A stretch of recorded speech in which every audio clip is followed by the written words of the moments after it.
Hi friends, welcome to Beautifully Bookish Bethany. Today's video is going to be a virtual event vlog, which should be interesting. I was offered a press badge for the US Book Show run by Publishers Weekly. They've got panels, virtual booths. It should be fun, so come along with me.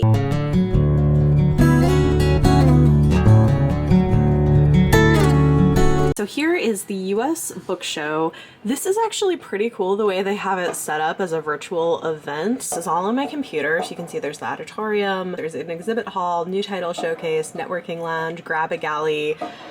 This is kind of cool. Let's go check this out. Grab a galley. I'm guessing these are probably going to be digital galleys, but still, this is kind of cool. Supplies limited, so act fast. Oh shoot. Okay, well, I'm gonna look through here. Okay, so I thought I would share the way this works is it shows you all of the different books available, and it's kind of first come first serve with limited quantities, but these are graphic novels, there's YA, adult, nonfiction, and then at the end, you won't see it because I already submitted mine, there's a form where you can basically click on any of the books you're interested in receiving and submit it with your mailing address, and then I guess you'll see what you get in the mail. So I'm curious to see what I end up with. I selected 15 books. I will say a couple of them I already have e-arcs of, but it says it's going to vary whether they're sending digital or physical copies, so I don't know how many of these are digital versus physical. Okay, so like if we click on new title showcase, this is what shows up, which is kind of cool. So you can go to different halls, there's different booths you can click on, so we could go to like Blackstone Publishing. This is cool. Okay, I was excited about this, so I thought I would share. I went to the Disney Publishing booth, and look, you can click to get a NetGalley arc of Shattered Midnight by Danielle Clayton, the next book in the Mirror series. So that's exciting. I definitely did that. It's coming out in October. There's fun stuff at some of the booths. I'm gonna keep browsing. This is the Hachette booth. One thing that's kind of fun is Farrah Rochon has a little video. This is Farrah Rochon Introducing her new book, The Dating Playbooks. They have these like short videos, which is kind of cool. Into my up-and-coming romance for Forever Romance entitled The Dating Playbook. The Dating Playbook features Taylor Powell, who is an up-and-coming fitness instructor, and Jamar Dixon, who is an ex-NFL and college football standout. Some other stuff that looks interesting here. You can like click through and read about any of the books that they have. Checking out the Source Books booth. Also, this popped up, which is kind of cool. They do an event alert, so they're like, hey, by the way, if you wanted to check out this big panel, it's happening soon, which I just think is so smart. If only they did that at like actual conferences, but they don't. I just think the setup here is really pretty good. Some booths I think are better than others at being interactive and interesting, whereas some just have like downloadable stuff, which is less so. But I think this is pretty well executed. The first panel I'm really interested in isn't for a while, but I want to see what happens if we check out the auditorium. So let's do it. So this is what it looks like. I think the current thing is not happening right now, so this is awesome. So you can look at the program. So like we can see Oprah Winfrey's keynote. Hello everyone, and welcome to day one of Publishers Weekly. Great books have the power to open minds. So this, how to prioritize inclusivity in your workforce. This is a panel that I'm interested in. It's happening in about an hour, so I'm going to try to make it to that. Shelly Romero is the moderator. I follow her on Twitter, and she's always really interesting. You can look through and see all of the different panels, and then if you want to launch one, so like I think this one is happening right now, so if we launch it, let's see what happens. Okay, so I gotta put in my email. Our culture, our core This history, meeting is being recorded. etc. And those are some challenges that people are concerned about. There's the well-being and the HR level support that we need to do, but managers have to pay attention. We are now in people's living rooms and bedrooms and kitchen tables, home offices. And so to look to support the whole person, I think is an important development in the last year. And smart companies are doing it, and they're doing it well. requiring elite education or rather degrees from elite universities, as if that was, a requirement in order to work in publishing, when that sort of excludes many people who are going to perfectly fine universities and are perfectly well qualified. The other thing is a sort of cliquishness, which gives advantage to insiders, those from sort of similar social and educational backgrounds, people who already know each other through their social networks.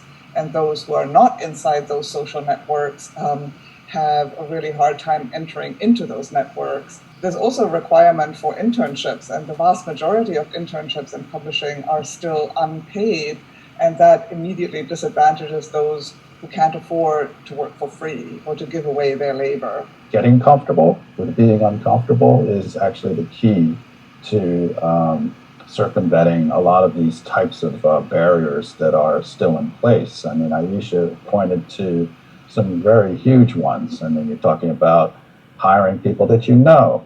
It's cultural fit. That's the people that are in your circles already. Well, those circles have not probably changed one iota, since any of these things have been talked about. For many writers, agents are some of the first gatekeepers they encounter in this industry. And thanks to the Diversity Baseline Survey 2.0, we now are aware that in 2019, 80% of agents were reported as being white. And this often poses barriers for the BIPOC authors seeking representation. So can you talk about, from your work and that of your agency, what can the industry and your agenting peers learn to better improve the makeup of those being published? At the AALA, we did a survey of our own membership, and the percentage of white agents was even higher, was close to 85%. And so we realized how much work we have to do. Very, very small business, 1 or 2 people businesses, were very fragmented, and so there's no sort of larger policy or a set of policies that can be conveyed, imposed upon, literary agencies. And there's extremely low starting salaries.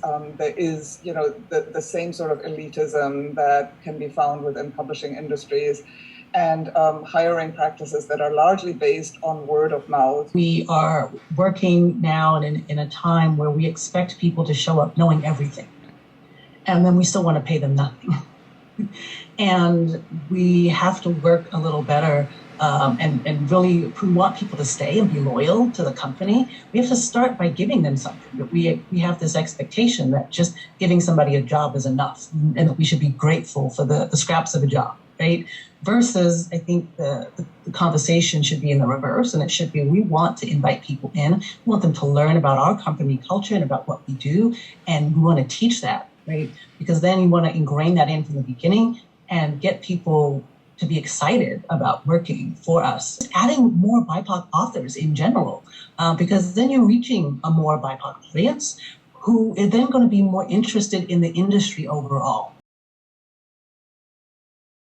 Instamom is the story of Kit Kidding, who is a proudly child-free by choice. So she never wanted to have kids and really has taken it to the next level. So she's written her own book that she goes on tour for called Kids Free Forever. She's out of a relationship that ended because her partner decided that he didn't want kids.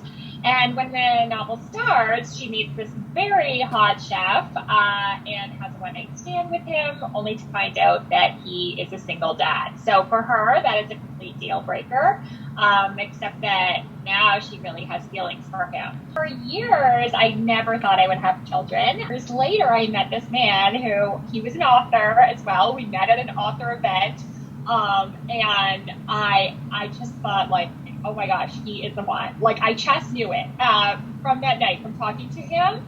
But he was a single dad of 2 kids. So that was a huge decision for me. Like, am I going to date someone who's already decided, like, this is his life, and you're not a part-time dad? I've always wanted to do an amnesia story. Every author must do, every romance author particularly has to do an amnesia story. And Jamina's my girl. That's how diverse England was during that time. There were between 10 to 20,000 free blacks living in London. But when you look at most of the historical romance, you look at what we see on TV, you never see this. It's a passion for me. I want to show that. They are there, and they've been totally erased from the narrative. So when you get a Vanessa Riley book, you're going to see inclusivity in ways that you've never seen. And people are dealing with life. They're not looking for pity. They are like, this is where I am in this life, and I'm going to make the best because I deserve a happy ever after. The first edition, I didn't put author's notes in that particular book. Although it was very well received, I got a lot of emails saying that would never happen, this would not happen.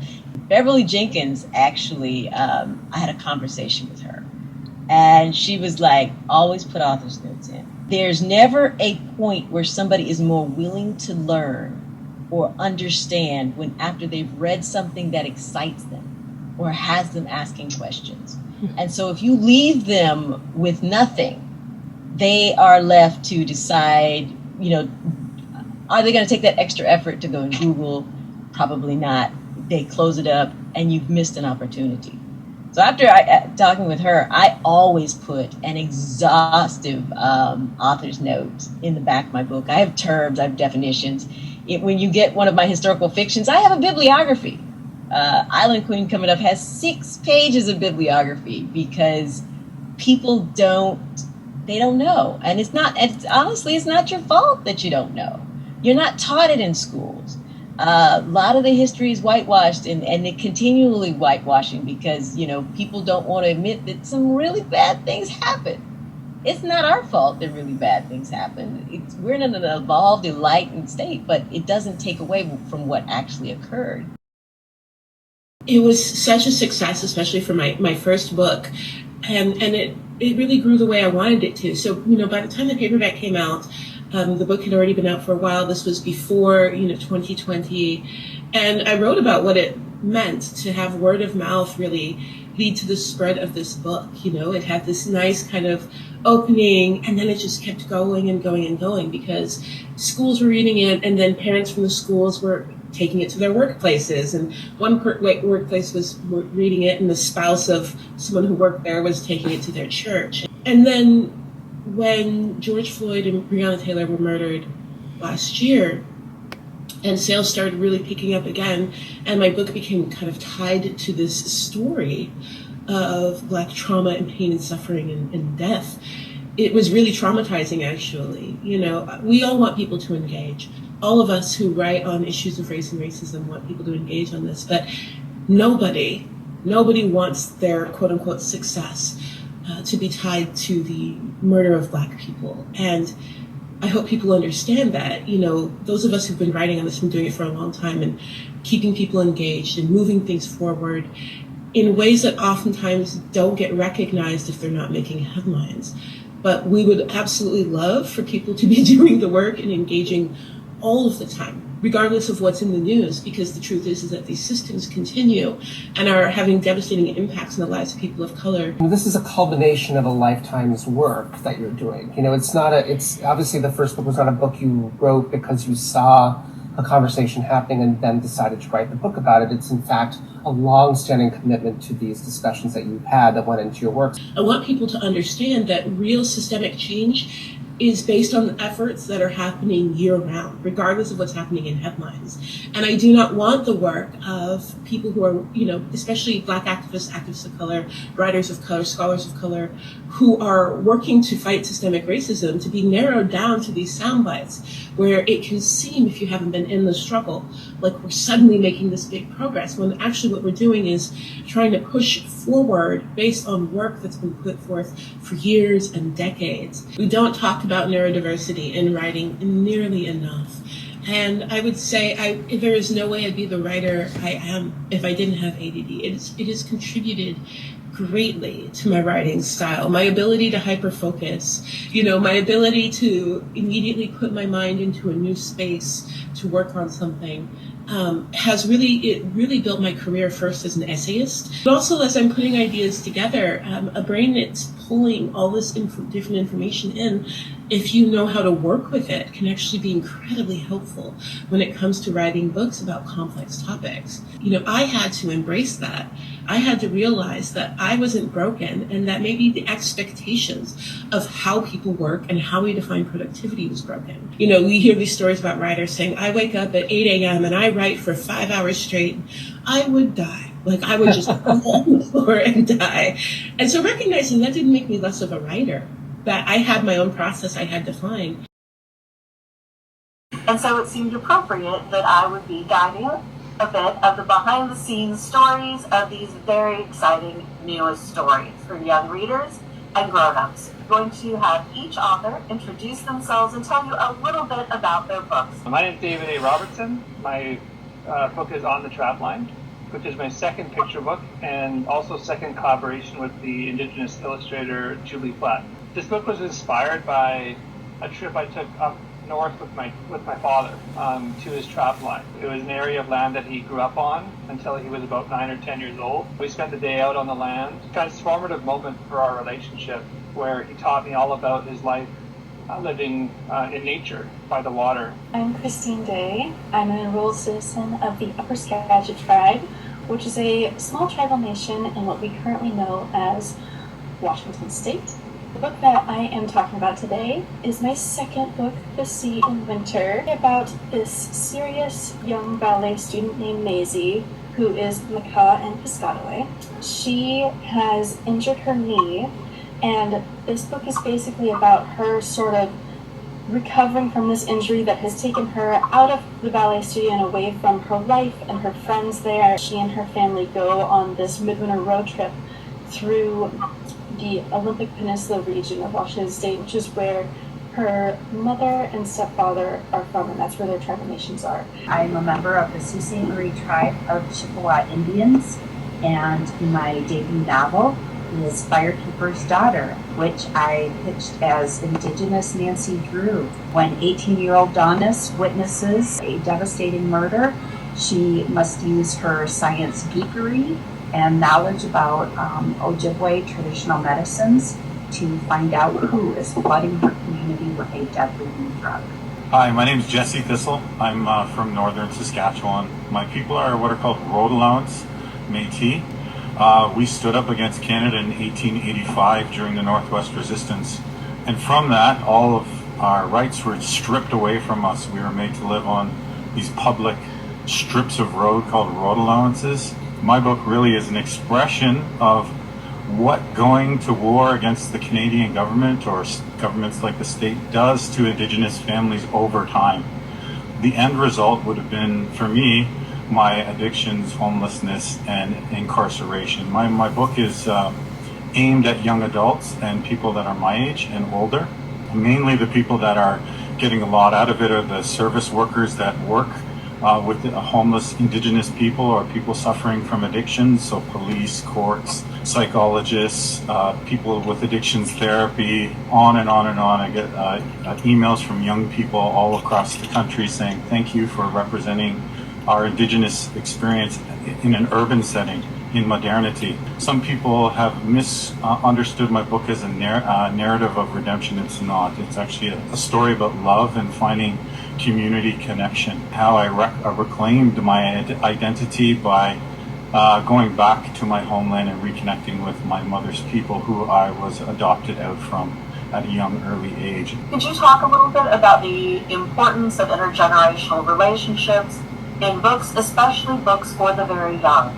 My dad, who was an elder, used to call himself a grandparent, and he saw one of his most important roles as passing down knowledge to future generations. We used to pass down our values, stories, traditions, beliefs from our knowledge keepers. My dad was worried that we were losing the way. One of the things that I've tried to do in my career as a writer was to live out some of the wishes that my dad had and the aspirations that he had to continue to try and help people. To depictions of Native women and girls of various generations as heroic. What I found in every community I've ever worked in, there are always those aunties out there who look out for you. They let you know when you're going, in the wrong direction. Having a story where the main character is this young Native woman, Ojibwe, for her to have this strong bond with her auntie, and then also with these other Ojibwe women elders in the community. I did want to capture so many of the threats and issues in our tribal communities. And so to do that, I really needed to be thorough in my research. And the one research tidbit that seems to have people most interested is that I learned how to make meth from the state police. And that was from a connection that I had in town, a university professor who had been a law enforcement officer and had connections at the State Police Academy. And I was able to be the only non-law enforcement officer at this workshop and learned different ways of making meth and how to identify clandestine meth labs. And that really, was important research for me to do for the story. Good morning. It is day 3 of the book festival. I am about to drink coffee because I need it. So the show floor opens in like 20 minutes. Yesterday was interesting.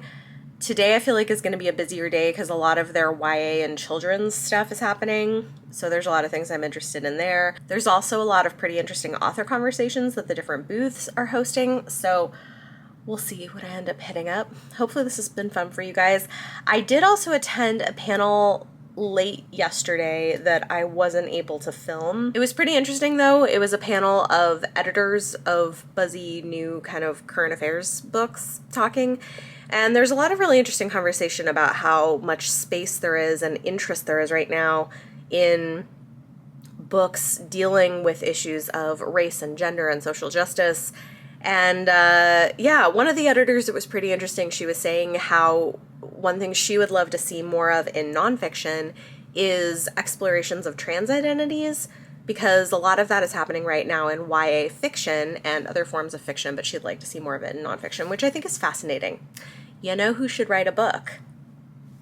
Natalie from ContraPoints. I love her. Her stuff is like bizarre but fascinating and so smart. If you don't follow her channel, highly recommend. I would love to see her write a book about transness and trans identity and stuff. I feel like that would be amazing. I wonder if like she's considered that. Somebody should get her an agent. Anyway, I will be back with some clips of new things for the day. I've always been interested in history. I've always been a big fantasy writer. So kind of combining it together was really fun, especially once I added mystery parts to it.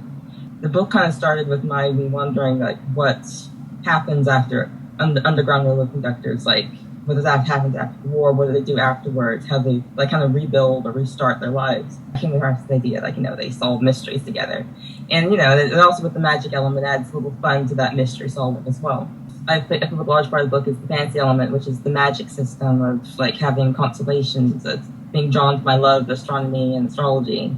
I wanted to work with the idea that the magic is more of like a tool, like a forensic tool in the sense that's aiding the mystery along. A lot of my research, since I'm a big library person, is to kind of go to the library and check out as many books that they already have on their shelves, and actually even pull out a lot of books from storage. Since I have like specific time periods, the city I was focusing on started really broadly with the Reconstruction era, then narrowed down to Philadelphia, and then in the 1870s I picked up like W. Du Bois, a Philadelphia Negro, and I found some pocket diaries by Emily Davis she was set during Civil War, to get like some specific things, make sure I get certain details right. Even though there's a lot of fantasy in the story, I wanted to keep some of the historical notes very close. But also at the same time know when I had to stop the research and just start writing, because it's really easy to go down the rabbit hole. There's so much out there to really dive into. It's a book for little girls, principally, and their brothers, about persistence. It's a book about when you think maybe you're not sure you can do anything and other people have doubts about you, you just make a pinky promise and go right on through. So this actually started when I was a little girl. I used to make pinky promises with my friends, and we always did it to buck each other up. It was the kind of, you'd make a pinky promise because you were going to be tough, you were going to be strong, you were going to remember something forever and ever. And when I first ran for the United States Senate back in 2011, a lot of people told me that I should get in this race, definitely. It was against an incumbent Republican. And they said, but understand, you're not going to win. But you should get in there anyway, for which I say, get a better sales pitch. But I got in the race and I thought, I want to make every single day count. So every single day when I would see a little girl, I would get down on one knee and I would say, my name is Elizabeth and I'm running for Senate because that's what girls do. And so everything I'd heard about how Massachusetts was not going to elect a woman senator, I thought, well, maybe one of these little girls someday will be that senator. Sure enough, though, Massachusetts did elect a woman senator, me. But the pinky promises kept on going because they really were about what girls can do. So I ran for Senate a second time and I won. I ran for president and I lost. But throughout it all, I talked with little girls about what girls can do. And we made pinky promises to remember. As far as the gaming goes, I love RPG games. Dragon Age Inquisition, Yes. World of Warcraft, Lord of the Rings, Mass Effect is my absolute favorite, The Witcher. And it's the same thing that I get out of reading a book. It takes me away from the world that I'm in, sort of like the never-ending story. I get to dive in and be someone else and do some incredible things that I wouldn't ordinarily be able to do. And I take what Toni Morrison said very seriously, that she wrote her first novel because she wanted to read it. And I'm having some trouble finding novels like when I was a kid that I could lose myself in them. So I decided to write one where I could lose myself. And that's where my writing really took off. I wrote about 10 short stories and a source book about a world called Socorro, because I didn't know where all the black people were in Star Wars. I was a little confused. So I made a planet for them. But in any case, it took me away from the reality that I was in, and you have to world build in order to be there. I'm also a D&D player, so you have to have your world, you have to have your classes, you have to have rules for your classes and that sort of thing. Yeah, that was just where my happiness is. I'm happier when I'm writing a book. Obsidian takes place in a land called Malavita, which is basically blighted with twisted magic. And the only way to survive is to live under these magical shields called veils. The story is about Shade Knox, who is Malavita's only witch, and everyone else is basically a wizard. And she defies the norms by wearing her tattoos openly and carrying obsidian blades, which are the tools of her blood magic. You basically cut your own skin for elemental magic. But her goal is to raise a veil for her people who live outside the veils in the deadly wastes. And her enemies will do whatever they can to stop her. Because if she succeeds, she exposes their greatest failings, is that they can't make the veils anymore. But she knows the way to do it. Talking about Huda F. Are You by Huda Fehmi. Huda F. Are You is about Huda, who is loosely based on the author, and she is a Muslim American girl whose family just moved to Dearborn, Michigan, which is a very Muslim city. And now that she's in Dearborn, she needs to figure out who she is, which is obviously a really common thing that a lot of teenagers are trying to figure out. For her, before she moved to Dearborn, she really relied on the fact that she was one of the only hijabi girls living in her town.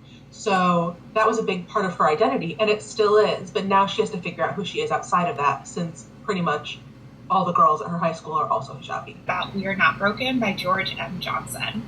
We Are Not Broken is an incredible knockout new memoir from George M. Johnson, all about their upbringing alongside their younger brother Garrett and their cousins Raul and Rasul, who were all raised by Nanny, their larger-than-life grandmother. Nanny was able to give them the tools to really be themselves, to have the freedom and the space and the love and the support to make mistakes along the way, and ultimately develop into incredibly well-rounded people. I adore We Are Not Broken and all the hard work that George has put into this new memoir, because it's full of love, and that shines through from the very first page. Genres and types of characters are trending well in YA. I would say mystery and thriller is trending big time in YA. I'm publishing a great series by Maureen Johnson, featuring a character named Stevie Bell, and it's funny and scary and thrilling all at the same time. The series began with a trilogy called Truly Devious, which has gotten a lot of fans. I think YA fantasy is also a really incredible genre right now.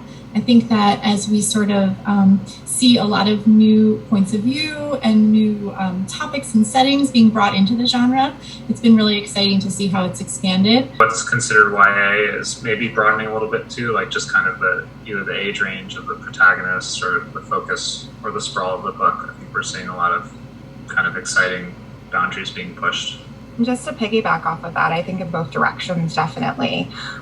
Even kind of looking at, what you can offer to the YA audience at an earlier age is really interesting to observe, whether it's books that are coming out, but also a lot of submissions that I'm getting, and really finding a place, for those readers too, who are walking into YA and maybe need some of those training wheels. Increase in diversity of voices, but also of formats and genres, and graphic novels, nonfiction. I think we are definitely seeing more and more books that are depicting love stories that we might not have had the opportunity to see even 5 years ago, but certainly 10 years ago or 20 years ago, and just greater representation of different ways that love can look. How have social media sites like TikTok changed how publishers are marketing books? We're just following the teens wherever they are, and they're always a few steps ahead of us, so usually by the time we discover TikTok, they're already getting tired of it probably. We have to be really responsive to just where teens are gathering. And I know that for Simon & Schuster,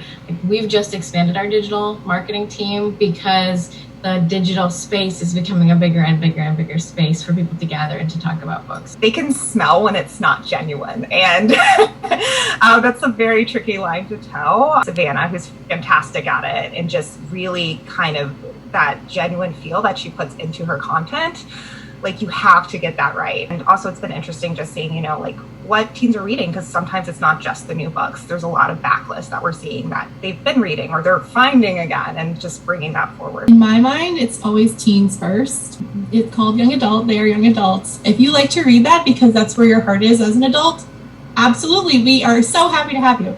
But in my mind, it is very much about those kids. It's about what they're going through. It's about that immediacy that comes with that time in your life where you're just trying to sort through things and the world is coming at you. And so I read with them in mind first and foremost. And every book is different, so some books skew older, some books skew younger. Yeah, for me, it's 100% those readers first and foremost.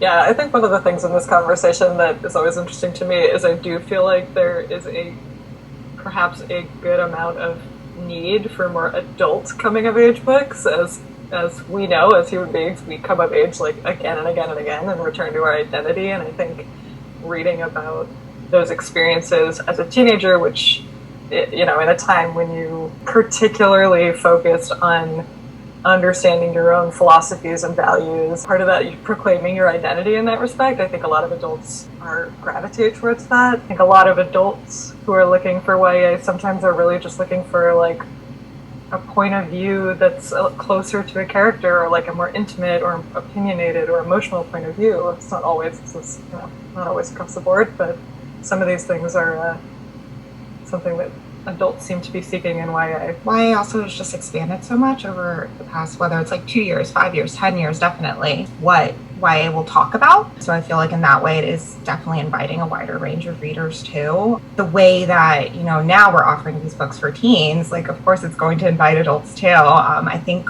when I'm editing something, I'm focusing on what headspace is my character inhabiting. So that process of who I am and my identity, it's really getting into that feeling of figuring it out and not having all the answers yet. That tends to be what my authors of my books come back to.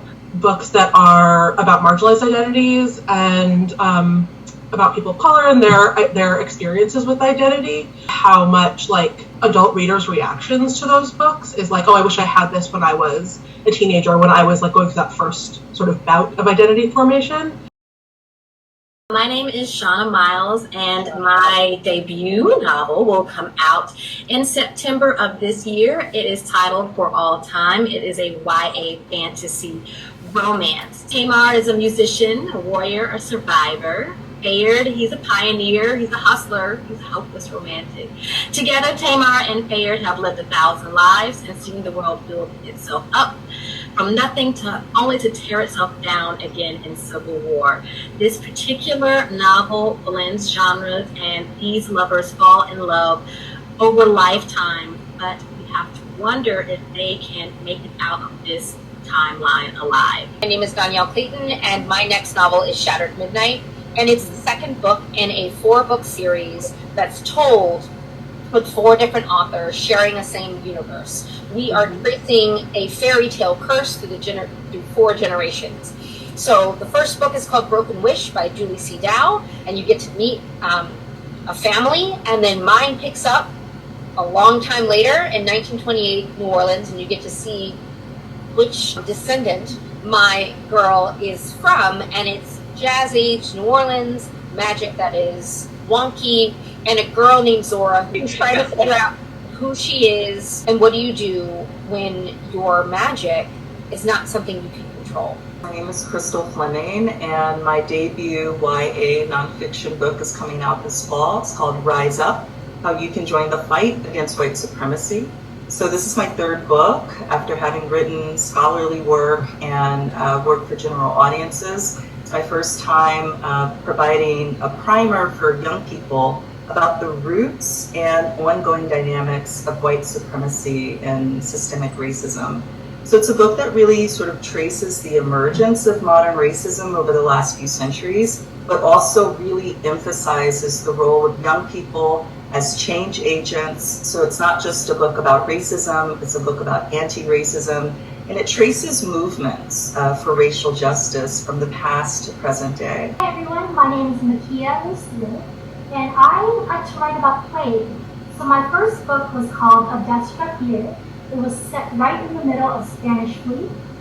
My current book, my 4th book, is called Year of the Reaper. But there's a cover for it. And it takes place just after the Black Death. So it's about an engineer's apprentice, 18-year-old Cassia, who returns home after war and plague. Only his home is not what he remembers. His castle has become a refuge for the royal court, the king and the queen. Everyone's moved in, and they've brought their enemies with them. So while Year of the Reaper is definitely a historical fantasy, it's also a mystery. Because I'm in a shared universe and I have to bring 2 families together, I have a swirl romance. I had to not lie about what 1928 New Orleans looked like. So it was illegal for Black people and white people to be married, and to think about what barriers that would place upon 2 love interests. There would be skepticism on the side of my character when this white man is trying, or white young man is trying to talk to her, and there would be fear. So I went to the archives and I looked at sort of a lot of the horror stories of what was happening at the time, and thinking about my great-grandmother who lived till she was 112. She was from that area. Her children were taken from her because she had a white husband. I wanted to figure out sort of and drill down on those things, but balance her exploring her magic, her figuring out New Orleans, her engaging in a Black middle-class environment in New Orleans, like thriving, and falling in love with jazz and being a musician and wanting to be one of the best musicians, her having real friendship with also her reckoning with it's 1928, it's Jim Crow, it's America, all of the different economic stressors, all of the different racial stressors, all of those things, and being away from home at the same time and having magic. So like Shauna, I am very invested in making sure that we not only don't always present the bruises of Black America as the only entry point into a story, but that we celebrate the triumphs. So it is supposed to be a celebration of Black New Orleans food, Black jazz, the Blackness of that city, also juxtaposed with what was really, really happening, and sort of telling the truth in that regard, wrapped up in a Disney sort of fairy tale.